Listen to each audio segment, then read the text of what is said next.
लाओ लिखने वाला कुछ लाओ, मैं खिलाफत नामजद कर देता हूं। लिखने वाला लाओ, कुछ कागज कलम फॉर एग्जाम्पल लाओ, मैं लिख देता हूं। फिर नबी क्या इरशाद फरमाते हैं, रहने दो, अल्लाह और मोमिनीन अबू बकर के अलावा को पसंद ही नहीं फरमाएंगे। इससे क्या पता चला, हजरत अबू बकर सिद्दीक अल्लाह की पसंद है। और साथ में मोमिनीन का लफ्ज आया। मोमिनीन का लफ्ज ये बता रहा है कि डेमोक्रेसी और जमहूरियत का निजाम प्यारे मुस्तफा सल्लल्लाहु ताला अलैहि वसल्लम ने दिया है कि मोमिनीन की पसंद हजरत अबू बकर सिद्दीक रज़ियल्लाहु ताला अन्हु है। और आगे चले, यह हदीस बुखारी शरीफ 3659 है। एक औरत मसला पूछने के लिए आती, या रसूलल्लाह सल्लल्लाहु अलैहि वसल्लम इस मसले का जवाब दे दीजिए। प्यारे मुस्तफा इरशाद फरमाते हैं, अगले साल आइएगा। Should be noted this point, अगले साल आइएगा। अगर हम में से कोई इंसान किसी मुफ्ती साहब को फोन लगाया 9009019530, मुफ्ती साहब एक मसला है, मुफ्ती साहब से पूछा, मुफ्ती साहब ने कहा बाद में बताऊंगा। साइल सोचता है आता जाता कुछ नहीं है, इसलिए बहाना कर लिया उसने, बाद में बताऊंगा। पता नहीं है, ये जहन में रखे, जिसने ये कहा पता नहीं है मुफ्ती साहब को इसलिए कहा बाद में, तो वो वसवसे का शिकार है, वो जहालत का शिकार है, वो शैतानी फ्रेम में है। क्योंकि मुफ्ती साहब का ये कहना बाद में बताऊंगा प्यारे मुस्तफा की सुन्नत है, सुन्नत को जिंदा कर रहे हैं वो। हुजूर सल्लल्लाहु अलैहि वसल्लम ने खातून से कहा अगले साल आइएगा। खातून ये पूछती है, या रसूल अल्लाह अगर अगले साल आप नहीं मिले तो? प्यारे मुस्तफा इरशाद फरमाते हैं, अबू बकर सिद्दीक से मिल लीजिएगा, अबू बकर सिद्दीक से। यहां से ये पता चला मेरे बाद खलीफा भी अबू बकर सिद्दीक है और मेरे बाद सबसे बड़े अल्लामा भी अबू बकर सिद्दीक रज़ियल्लाहु ताला अन्हु की जात है। जब ही तो नबी ने फरमाया मेरे बाद इनसे मिल लीजिएगा। और आगे चले, अल्लामा होने की सबसे बड़ी दलील देने जा रहा हूं, यह है बुखारी शरीफ हदीस नंबर 3654। खतब रसूलुल्लाह सल्लल्लाहु अलैहि वसल्लम वक़ाल इन्नल्लाह खय्यरा अब्द बैन दुनिया व मा बैन इंदह फख्तार ज़ालिकल अब्द मा इंदल्लाह फबका अबू बकर रज़ियल्लाहु ताला अन्हु। हुजूर सल्लल्लाहु ताला अलैहि वसल्लम तकरीर कर रहे हैं। तकरीर के पीरियड में आप सल्लल्लाहु अलैहि वसल्लम ने यह फरमाया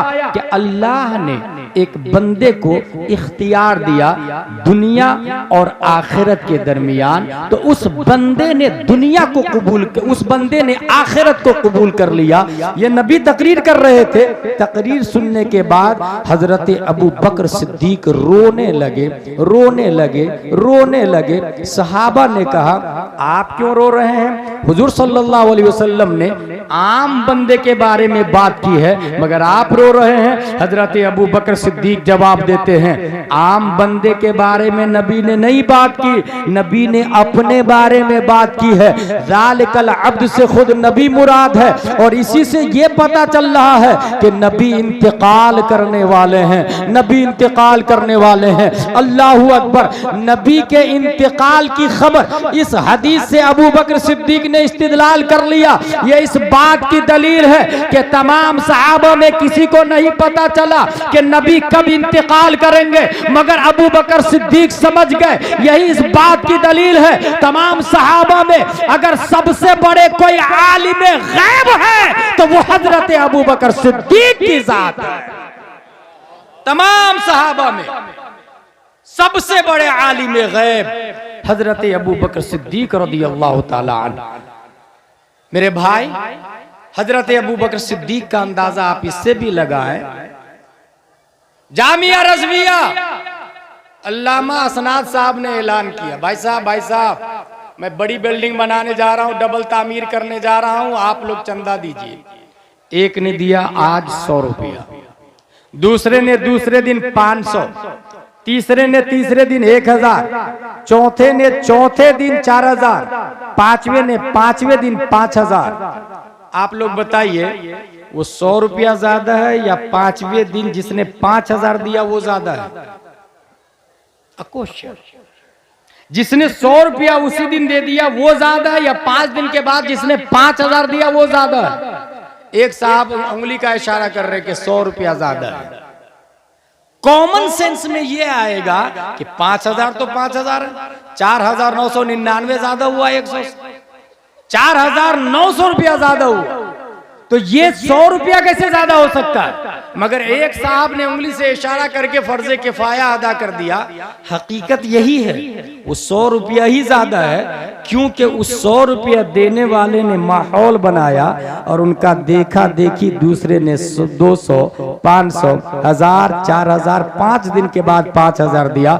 जिसने 100 रुपया दिया उसका 100 नहीं हुआ, बल्कि जितने लोगों ने बाद में दिया वो सब उनके खाते में भी जाएगा। गोया 5वें दिन में 5000 देने वाला उस पहले दिन में जिसने 100 रुपया दिया उसका 100 नहीं 5100 हो गया, क्योंकि खैर का फाइलिही, जिसने भलाई का रास्ता बताया वो चलने वाले की तरह है। अबू बकर सिद्दीक इसलिए अफजल आला है कि उमर झुठला रहे थे नबी को, कहा उमर झुठला रहे थे, उस्मान झुठला रहे थे, खालिद बिन वलीद झुठला रहे थे, सब सहाबा झुठला रहे थे, अबू बकर सिद्दीक नबी की तस्दीक कर रहे थे। अब इस बात को समझ लिया आपने तो सुने, नबी इरशाद फरमाते हैं बाद में जिसने उहुद पहाड़ के बराबर सोना दिया मेरे सहाबा की गुठली का मुकाबला नहीं हो सकता है, क्योंकि उन्होंने माहौल बनाया है।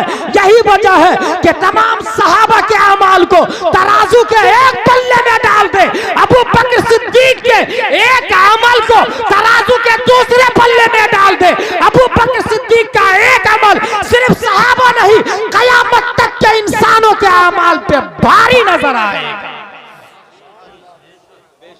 अद्दाल अलल खैर कफाइलिही। इसलिए मेरे भाई देखा देखी काम ना करे। इस्लाम माहौल में नहीं चलता, इस्लाम अपना माहौल खुद बनाता है, अपना माहौल खुद बनाता है। शिया का कभी भी अपना स्टैंडर्ड नहीं रहा। आप लोगों ने ये सुना इंडिया में दीन इलाही लंच हुआ था, ये शिया की देन थी। अबुल हसन फैजी ईरान से आके अकबर को मशवरा दिया कि आप तो खलीफतुल्लाह हैं, वही भी आती है आपके ऊपर। कहा अच्छा मुझे पता ही नहीं चलता कब आती। बोले आप सोते रहते तब वही आती। बोले कुछ आई क्या? बोले आज तो आई थी ना, अय्युहल बशर ला तज़बहुल बकर फइन तज़बहुल बकर फमअवाकुमुस सकर। आज वसीम रज़वी है, राफजी, शिया, हजरत अली रज़ियल्लाहु अन्हु के जमाने से लेकर आज तक रनिंग गवर्नमेंट के साथ में चलना, अकीदा कुछ भी हो रनिंग गवर्नमेंट के साथ में चलना, ये इनका मिजाज रहा है। अल्हम्दुलिल्लाह अहले सुन्नत व जमाअत जो मसलक आला हजरत से निखर करके सामने आया है। हजरत अबू बकर सिद्दीक तमाम सहाबा में सबसे अफजल। आप खुद ही अंदाजा लगाए ना, नबी की मौजूदगी में 17 नमाजें मस्जिद नबवी में अबू बकर सिद्दीक ने पढ़ाई है। गोया मस्जिद नबवी के नाइब इमाम नबी की मौजूदगी में कौन थे? हजरत अबू बकर सिद्दीक रज़ियल्लाहु ताला अन्हु, हजरत अबू बकर सिद्दीक रज़ियल्लाहु ताला अन्हु। इसी से पता चला अल्हम्दुलिल्लाह अहले सुन्नत व जमाअत ही हक पर है। इसलिए मेरे भाई अपने आप को उलमा के हवाले करें। कभी भी यूट्यूब, ट्विटर, फेसबुक और चैनल के जरिए दीन को ना सीखे। अल इल्म हादल इल्म दीन अद्दीन उन्जुरू अम्मन ताखुदून दीनकुम। आप दीन सीख रहे हैं तो गूगल, ट्विटर, फेसबुक और चैनल से नहीं। जाकिर नायक भी आके भोगता है, आहा कितनी अच्छी बातें की उसने, जिसने बोला ही हैज गॉन, गया वो काम से। मिर्जा मोहम्मद अली मिर्जा इंजीनियर, अच्छा वो बेवकूफ है इंजीनियर, दरबा जैदुन की तरकीब ढंग से नहीं आती और बात इस्लाम की करता है, और लोग धरले से फॉलोइंग बढ़ रही है उसकी। क्या अच्छी बातें करता, सुन्नियों का भी रद्द करता है, देवबंदियों का भी रद्द करता, और नौजवान उसके फैन हो रहे हैं। जहन में ये रखे हमारा इस्लाम चैनल से नहीं चलता है। चैनल का मुजद्दिद वो ताहिरुल कादरी है, हमारा मुजद्दिद आला हजरत रज़ियल्लाहु ताला अन्हु। और इल्म हमारा इल्म यूट्यूब के जरिए नहीं है, अल्लाह ने इल्म मुस्तफा को दिया। और मुस्तफ़ा ने अबू बकर, उमर, उस्मान और अली को दिया। उन्होंने इमाम हुसैन ज़ैनुल आबिदीन को दिया। उन्होंने इमाम मोहम्मद बिन अली बाकिर को दिया। उन्होंने इमाम जाफर सादिक को दिया। उन्होंने इमाम मूसा काजिम को दिया। उन्होंने इमाम अली रजा को दिया। उन्होंने मारूफ करखी को दिया। उन्होंने अहमद सिर्री सकती को दिया। उन्होंने जुनैद बगदादी को दिया। उन्होंने अबू बकर शिबली को दिया। उन्होंने अबुल फजल अब्दुल वाहिद तमीमी को दिया। उन्होंने अबुल फरह तरतूसी को दिया। उन्होंने अबुल हसन अली कर्शी हिकारी को दिया। उन्होंने अबू सईद मुबारक मखजूमी को दिया। उन्होंने सैयद अब्दुल कादिर जिलानी को दिया। उन्होंने सैयद अब्दुल रज़्ज़ाक को दिया। उन्होंने सैयद अबू साले नस्र को दिया। उन्होंने मुहियुद्दीन अबू नस्र को दिया। उन्होंने सैयद अली को दिया। उन्होंने सैयद हसन को दिया। उन्होंने सैयद मूसा को दिया। उन्होंने सैयद अहमद जिलानी को दिया। उन्होंने शेख बहाउद्दीन को दिया। उन्होंने सैयद इब्राहिम हेरजी को दिया। उन्होंने मोहम्मद भिकारी बादशाह को दिया। उन्होंने काजी जियाउद्दीन को दिया। उन्होंने जमालुल औलिया को दिया। उन्होंने सैयद मोहम्मद को दिया। उन्होंने सैयद अहमद को दिया। उन्होंने सैयद फजलुल्लाह को दिया। उन्होंने शाह बरकतुल्लाह को दिया। उन्होंने आले मोहम्मद को दिया। उन्होंने सैयद हमजा को दिया। उन्होंने आले अहमद अच्छे मियाँ को दिया। उन्होंने आले रसूल अहमदी को दिया। उन्होंने अबुल हुसैन अहमदी नूरी को दिया। उन्होंने इमाम अहमद रजा खान को दिया। उन्होंने मुफ्ती आजम हिंद को दिया। उन्होंने ताजुशरिया को दिया और ताजुशरिया के जरिए हम सुन्नी उलमा ने दिया। हमारा इल्म सदरन बाद सदरिन चलता है, सीना सीना के जरिए चलता है। और यूट्यूब पर कभी भी एडिटिंग की जाती है, आपने सुना होगा, जाना होगा। इसलिए मेरे भाई अपने इस्लाम को पहचाने और उलमाए किराम से मुत्तसिल रहे। हमेशा अपने एरिया के काबिल सुन्नी उलमा के साथ में। दीन के एसपी कलेक्टर यही है, ये जहन में बैठा ले। दीन के एसपी कलेक्टर।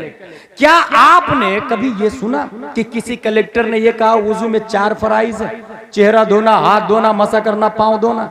किसी डीएम ने ये कहा हो कि गुस्ल में 3 फराइज है, कुल्ली करना, नाक अच्छे से साफ करना, पूरे बदन पे पानी बहाना? मर्दूद खुद पाक नहीं हो सकता है तो दूसरों को क्या पाक करेगा? और अल्हम्दुलिल्लाह 1400 साल पहले जो कुरान शरीफ नाजिल हुआ, आज हमारी मस्जिद के इमाम वो पढ़ के बताते हैं और समझाते हैं। इसलिए एसपी कलेक्टर ये काबिल ताज़ीम नहीं है। दीन के उलमा ये एसपी कलेक्टर है दीन के। इन्हीं की वजह से सुन्नियत आज जिंदा है। इसलिए अपने आप को पहचाने और सुन्नियों के साथ में, सुन्नी उलमा के साथ में जुड़ के रहे। ये भी ध्यान में रखे, इंडिया का सिस्टम बदलता रहेगा।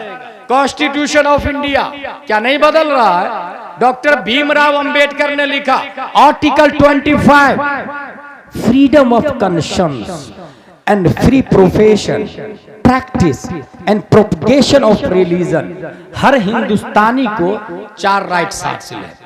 राइट टू कॉन्शियंस, आखिरी बात बताने जा रहा हूं। दिल से जिसको चाहे भगवान और खुदा माने, इंडिया में कोई पाबंदी नहीं है।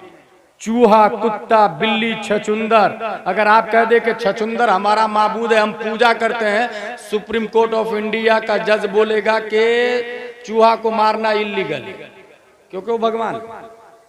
किसी पेड़ को काटने के लिए जाए और लोग ये कह दे नहीं हम इसकी पूजा करते हैं, तो आस्था की वजह से डिसीजन दे दी जाती है, अब इस पेड़ को नहीं काट सकते आप। इंडिया है, कॉन्स्टिट्यूशन ऑफ इंडिया में ये लिखा हुआ है, राइट टू कॉन्शियंस, दिल से जिसको चाहे भगवान माने। राइट टू प्रोफेस, दावा भी करे आप, दावा भी जुबान से जो चाहे करे, कोई पाबंदी नहीं। जो चाहे सोचे, कोई पाबंदी नहीं। राइट टू प्रैक्टिस, नमाज पढ़े, रोजा रखे, पूजा करे, गरबा खेले, होली खेले, कोई पाबंदी नहीं। इंडिया है, भारत का संविधान बोलता है। राइट टू प्रोपगेशन, तबलीग का भी हक हासिल है हर शख्स को। जब इतने 4 राइट्स हासिल है, उसके बावजूद मुस्कान से ये क्यों कहा जा रहा है कि हिजाब उतारो, नकाब उतारो?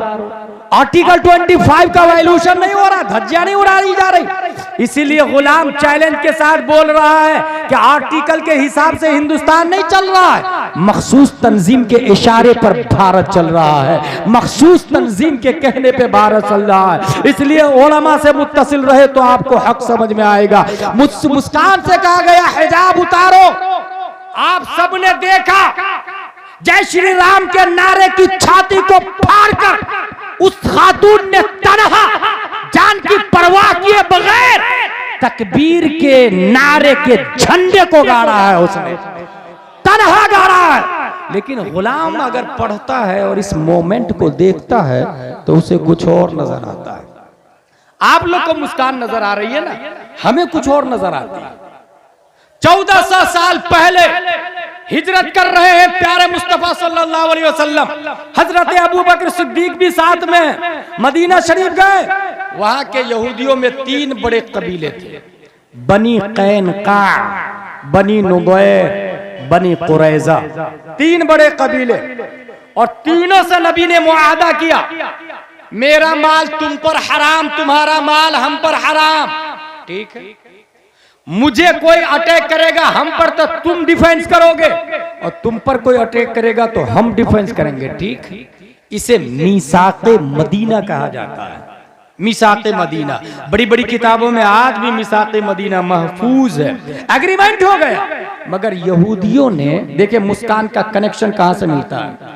यहूदियों ने मीसाक और मुआहदा और एग्रीमेंट को पाश कर दिया। जंगे बद्र में गद्दारी की, नबी का साथ नहीं दिया।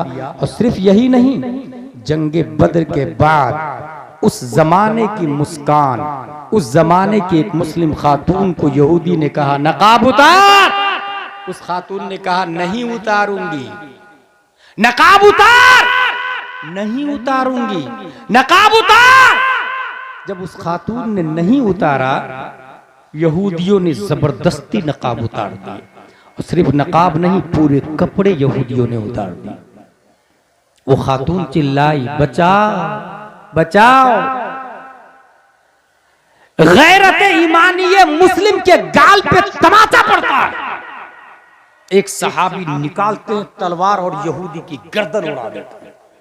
यहूदियों ने घेर लिया चारों तरफ से, सहाबी को भी शहीद कर दिया। मौके वारदात पे प्यारे मुस्तफा पहुंचे, गुफ्तो शुनूद हुई, शर्मो हया की बजाय यहूदियों ने जानते हैं क्या कहा, मोहम्मद वो अबू जहल से जीत गए तो क्या समझ रहे, बड़े बहादुर हो तुम, हमसे लड़के बताओ बहादुर किसको कहते हैं पता चल जाएगा। ये किसने कहा? यहूदियों ने। सहाबा ने, प्यारे मुस्तफा ने जंग के चैलेंज को कबूल कर लिया। गज़वे बनी कैनका मारिज़े वजूद में आती है। जब मैदान में सहाबा उतरे, डेयरिंग, जुर्रत और इस्तिक़लाल को देखकर यहूदियों ने मैदान छोड़ दिया, घरों के अंदर बंद हो गए, किले का दरवाजा लगा लिया। सहाबा ने चारों तरफ से घेर लिए किले को, डर के मारे किले का दरवाजा ही नहीं खोल रहे। आज भी अगर एक मोमिन अपने आप पर आ जाए तो हजारों भगवादारी पे भारी नजर आता है। आज भी किले का दरवाजा बंद है, खोल नहीं खोलेंगे। 1 दिन, 2 दिन, 5 दिन, 10 दिन, 14 दिन, 15 दिन, 15 दिन के बाद किले के ऊपर चढ़े, हम हार गए, आप जो कहेंगे हम मानेंगे, हम नहीं लड़ेंगे आपसे, हथियार डालते हैं। सबने औजार डाल दिए, दरवाजा खोला। नबी ने फरमाया बार बार तुम गद्दारी करते हो, मदीना खाली करो। मदीना खाली किया। वो लोग मदीने से निकल के कहां गए? शाम। मुफ्ती अरकान अजहरी साहब यहाँ मौजूद है, इनके जमाने में मैं भी पढ़ रहा था। मिस्र में एक किताब चलती है जोग्राफियाए आलम अरब, उसमें ये लिखा था कि शाम में 3 मुल्क है, उर्दुन, फिलिस्तीन और लिबनान। यहूदी लोग फिलिस्तीन में गए, वहां 1 स्क्वायर फीट, 10 स्क्वायर फीट, 1 गज, 1 बीघा, 1 एकड़, और इस वक्त अपना जबरदस्ती मुल्क बनाकर दूसरे लोगों पर थोपने के लिए तैयार है। मुल्क बनाया, इजराइल मुल्क बनाया। हिंदुस्तान का काफिर इजराइल जाता है, वहां से ट्रेनिंग लेता है, और ये वही यहूदियों की औलाद है जिन्होंने सहाबिया से नकाब उतरवाया था।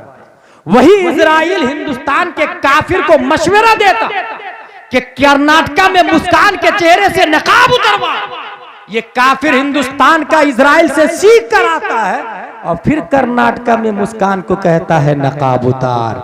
यह है कनेक्टिविटी, यह है कनेक्टिविटी। उसने जुर्रत और हिम्मत दिखाई, मगर तारीख ये भी कह रही है कुछ औरतें अपने बच्चे को लेकर के स्कूल गई। स्कूल के वॉचमैन ने कहा यू कांट इंटर वियरिंग नकाब, नकाब पहने हुए अंदर नहीं जा सकते। जानते हैं उस औरत ने क्या किया? कैमरा के सामने में नकाब उतारा है और फिर स्कूल के अंदर गई। आपको क्या लगता है इसकी जिम्मेदार वो है? नहीं मेरे भाई, इसके जिम्मेदार वो करोड़पति और बिलियन पर्सन है जिसके पास करोड़ों की एफडी है मगर वो स्कूल नहीं खोल रहा है। करोड़ों की प्रॉपर्टी, खेत है, जमीन है मगर अपना हॉस्पिटल नहीं है, कॉलेज नहीं है। कॉन्वेंट सेंट पायस में हमारे बच्चे पढ़ रहे हैं और हमारे बच्चे की फीस 1 लाख हम भर रहे हैं और हमारी बच्चियों से कपड़ा उतरवा रहा है। पैसा भी हमारा और बेइज्जती भी हमारी।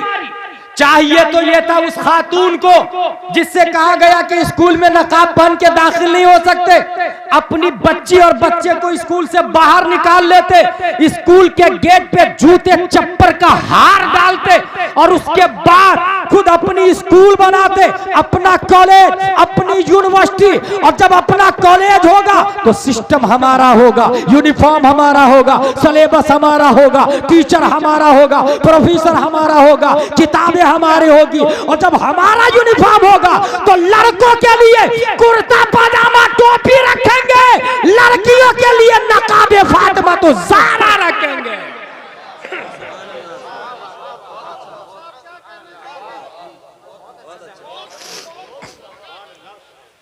कितनी बेगैरती की बात है। हमारी माँ हॉस्पिटल में जाती है जच्ची पीरियड में, डॉक्टर बोलता ऑपरेशन करना पड़ेगा। क्या हमारे पहले जमाने में माँ बच्चा नहीं जानती थी? आसानी से वो सीधा ऑपरेशन का मशवरा देता क्योंकि ऑपरेशन पे 3000 नर्स को मिलता है, 5000 नर्स को मिलता है और 3 के बाद फिर मामला खत्म कर दिया जाता है। और वो भी मर्द, किसी हॉस्पिटल में मर्द डिलीवरी करवा रहा है। हमारी माँ बहनों की डिलीवरी मर्द करवा रहा, मगर जिसके पास करोड़ रुपया है उसकी गैरत पर जर्रा बराबर आंच नहीं आ रही है कि हमारी माँ और बहनें बेआबरू हो रही है और पैसा हमारा ये बेटा के लिए बनाया। एक बिल्डिंग इस बेटा के लिए, दूसरी बिल्डिंग दूसरे बेटा के लिए और 10-15 अरब और है पोता के लिए। लानत है ऐसे रुपये पर कि माँ बहनों के कपड़े उतारे जा रहे हैं और वो एफडी करा के रखे हुआ है, वो खेत खरीद के रखे हुआ है। स्कूल बनाए, अपनी स्कूल, पैसे ले, फीस ले, क्रिश्चियन से ज्यादा फीस ले और ज्यादा फीस लेके अच्छी तालीम दे। कम से कम हमारा बच्चा जन गण मन अधिनायक से पीरियड शुरू नहीं करेगा, बल्कि हमारा बच्चा मुस्तफा जाने रहमत पे लाखों सलाम से क्लास शुरू करेगा, खत्म सूरा फातिहा पर करेगा। एटलीस्ट उसका ईमान तो बाकी होगा, कपड़े तो नहीं उतारे जाएंगे। इसलिए मेरी बात जो लोग सुन रहे हैं वो ये ना कहे तकरीर अच्छी हुई है, नहीं, रात में प्लान करे, कल एफडी को तोड़े, पर्सनल, कोई कमेटी नहीं, किसी से चंदा नहीं, अपना जिसको अल्लाह ने दौलत दी है पर्सनल स्कूल बनाए, बच्चों को निकाल ले स्कूल से और देखें ना अपने आप क्रिश्चियन मिशनरी बंद हो जाएगी, अपने आप उसकी स्कूल बंद हो जाएगी। हमारे बच्चे पढ़ रहे हैं, हम फीस भर रहे हैं मेरे भाई। और कुछ लोग मुस्लिम ये दिमाग रखते हैं कि वो पैसा कमाने के लिए स्कूल खोला। क्या बुरा है इसमें भाई? पैसा कमाने ही के लिए खोला, कम से कम आपका बच्चा काफिर तो नहीं होगा, मुशरिक तो नहीं होगा। इसलिए स्कूल पर ध्यान दे, हॉस्पिटल पर ध्यान दे। और जो बच्चे स्कूल जा रहे हैं साथ में मकतब भी भेजे बच्चे को। मकतब में 2 घंटे की क्लास होगी, 2 घंटे सुबह, 2 घंटे शाम, 2 ही घंटे की क्लास। और याद रखे बच्चा कॉलेज जा रहा है ना, डॉक्टर इंजीनियर बन रहा है ना, बनने दे, डॉक्टर इंजीनियर बन रहा, बनने दे। साथ में 2-2 घंटे की क्लास उसकी मदरसे में, और डोर टू डोर जाके भाई साहब बच्चे को मकतब में भेजिए। 1 दिन, 2 दिन, 3 दिन, अगर हो सकता है जलाल में आके Who are you interfering in my personal life? It is our matter। भेजू या नहीं भेजू, बच्चे को बार बार आ जाता है बच्चा भेजिए, बच्चा भेजिए, बच्चा भेजिए। मायूस नहीं हो जाएंगे, फिर जा। अगर वो आपके खिलाफ कंप्लेन कर दे, पुलिस पकड़ के अगर थाने में बंद कर दे आपको, तब भी मायूस नहीं हो, क्योंकि दीन की खातिर जेल में जाना इमाम अहमद बिन हंबल की सुन्नत है। 28 महीने जेल में रहे हैं। दीन की खातिर जेल में जाना शमसुल अइम्मा सरखसी की सुन्नत है। 12 साल जेल में रहे हैं। दीन की खातिर जेल जाना मुजद्दिद अल्फसानी की सुन्नत है। 7 साल जेल में रहे हैं। अंदाजा लगाएं इस्लाम हम तक कैसे पहुंचा है। अगर कुर्बानियों को आप देखेंगे तो मैं एक एग्जाम्पल देके आगे बात बढ़ाऊंगा। कमाल अतातुर्क ने इतनी पाबंदी लगाई टर्की में, कोई यस्सरनल कुरान नहीं छापेगा, नूरानी तालीम नहीं छापेगा, अम्मा पारा नहीं छापेगा, नौ सर्फ की किताब पे पाबंदी है, कुरान पे पाबंदी है, कागज कलम पे पाबंदी है। एक मौलाना साहब गांव में गए, भाई साहब आप अपने बच्चे को मेरे साथ भेजिए ना, मैं खेत में ले जाके पढ़ाऊंगा, और जब पुलिस आ जाएगी तो खेती का काम करवाने लगूंगा। एक मर्द मुजाहिद चंद बच्चों को खेत में लेके, कागज कलम पे पाबंदी है। उलमा की कुर्बानी आपको समझ में आएगी, अल्लामा असनाद ने क्या किया है वो समझ में आएगा आपको। खेत में जाके बच्चों को कह रहे हैं अलिफ ऐसा होता, बा ऐसा होता, उसके नीचे एक नुक्ता, ता ऐसा ही होता, उसके ऊपर 2 नुक्ते।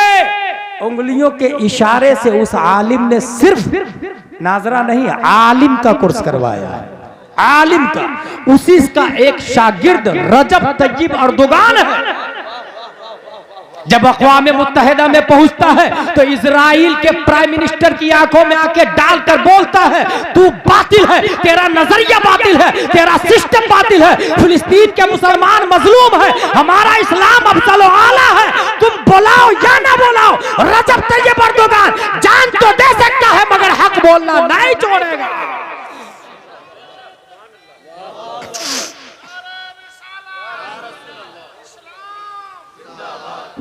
मेरे भाई, इस तरीके से इस्लाम हम तक पहुंचा है, डोर टू डोर जाके।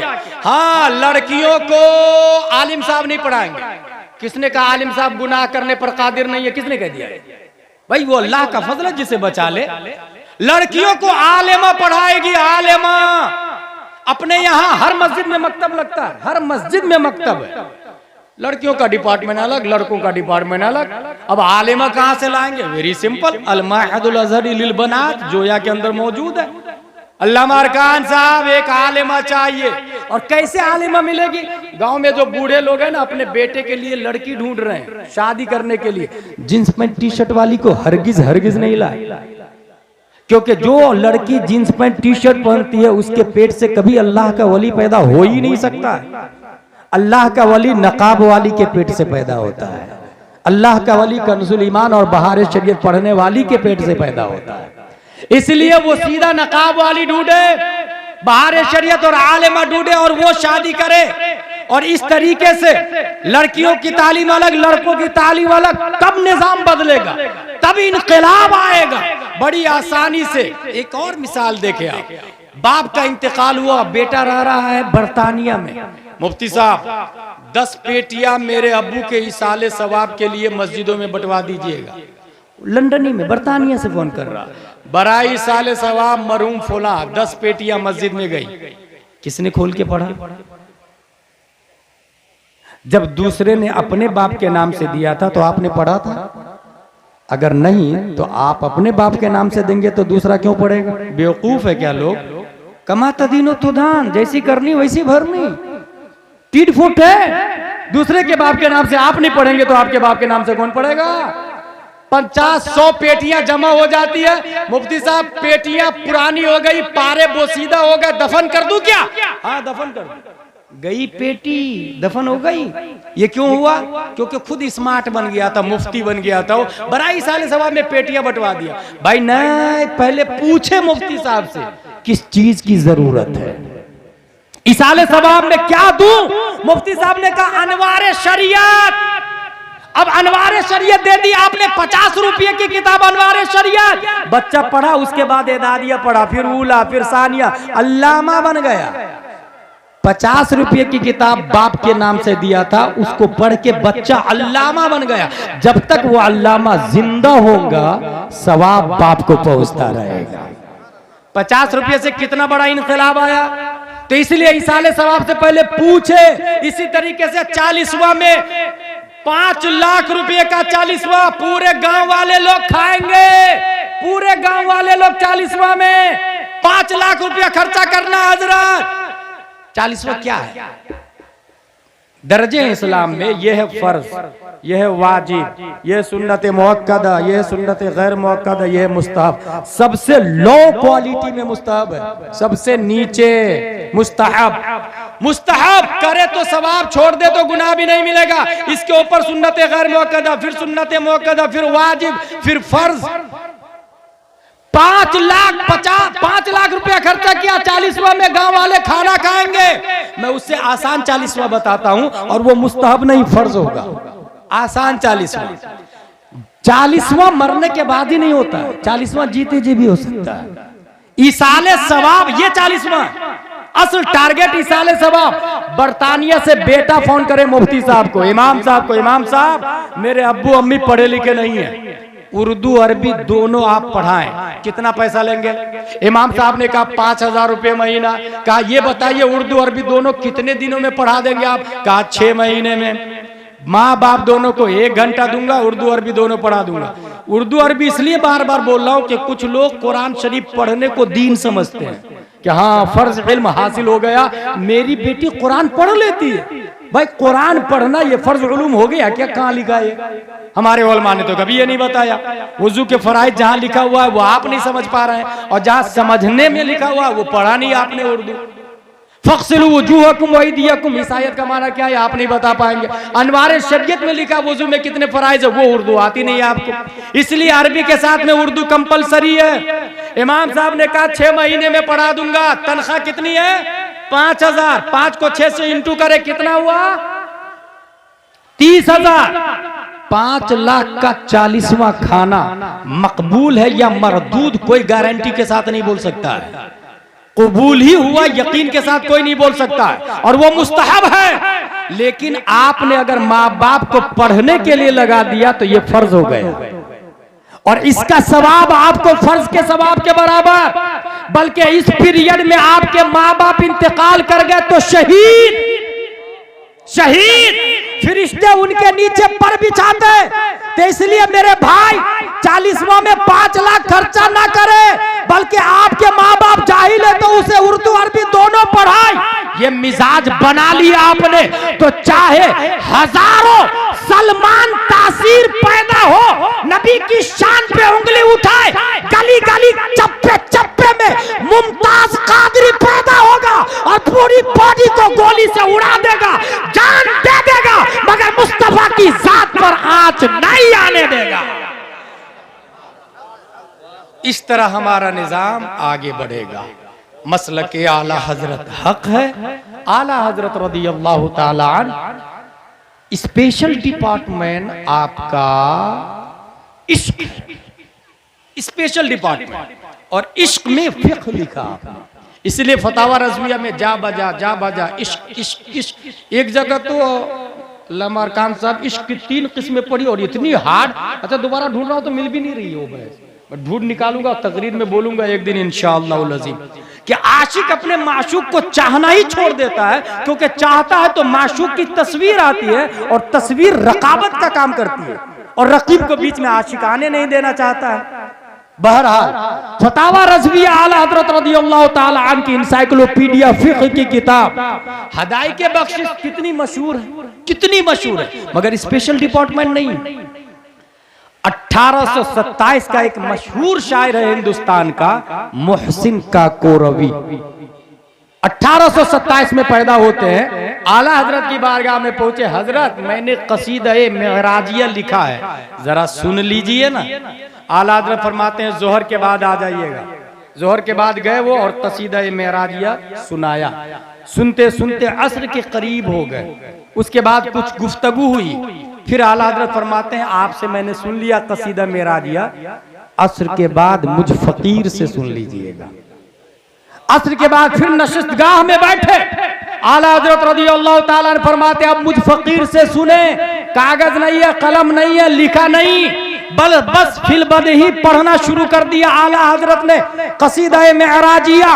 वो सरवरे किश्वरे रिसालत जो अर्श पर जलवागर हुए थे, नए निराले तरब के सामा अरब के मेहमान के लिए थे। वहां फलक पर यहाँ जमी में रची थी शादी, मची थी धूमें, उधर से अनवार हंसते आते, इधर से नफहात उठ रहे थे। उतार कर उनके रुख का सदका वो नूर का बट रहा था बाड़ा, कि चांद सूरज मचल मचल कर जबी की खैरात मांगते थे। नमाज अक्सा में था यही सिर, आया हो माना अव्वल आखिर, के दस्त बस्ता है पीछे हाजिर, जो सल्तनत आगे कर गए थे। यही समा था के पैके रहमत खबर ये लाया कि चलिए हजरत तुम्हारी खातिर कुशादा है जो कलीम पर बंद रास्ते थे। सुराग आइनो मता कहाँ था, निशाने कैफो इला कहाँ था, न कोई राही न कोई साथी, न संग मंजिल न मरहले थे। यही हुआ था कि एक बजरा तमव्वुजे बहरे हूं में उभरा, दना की गोदी में उनको लेके फना के लंगर उठा दिए थे। कमाने इनका के झूठे लोग तो अव्वल आखिर के फेर में हो, मुहीत की चाल से तो पूछो किधर से आए किधर गए थे। वही तो मरकज में फर्क मुश्किल रहे न फासिल खुतूते वासिल, कमाने हैरत में सर झुकाए अजीब चक्कर में दायरे थे, अजीब चक्कर में दायरे थे। हिजाब उठने में लाखों पर्दे, हर एक पर्दे में लाखों जलवे, अजब घड़ी थी के वसले फुरकत, जन्म के बिछड़े गले मिले थे। वही है अव्वल वही है आखिर, वही है जाहिर वही है बातिन, उसी के जलवे उसी से मिलने उसी से उसकी तरफ गए। ये सुनने के बाद मोहसिन काकोरवी पेपर को बंद करते जेब में रखते, हजरत हजरत आपके कसीदा मेराजिया के सामने मेरे कसीदा मेराजिया की क्या हैसियत, लिहाजा पहचाने अपने आप, मसलक से जुड़े रहे, इल्म की अहमियत को समझे। कभी भी ABCDEF वालों के सामने अल्हम्दुलिल्लाह सुन्नी न पहले सजदा करता, न अभी कर रहा और न कयामत तक करेगा, क्योंकि उसकी वैल्यू जीरो है बनिस्बत अलिफ बा तासा के। ईमान कुरान का अजीम है, इस्लाम जिंदाबाद, जामिया रज़विया फाइंदाबाद, वमा अलैना इल्लल बलाग। अस्सलामु अलैकुम।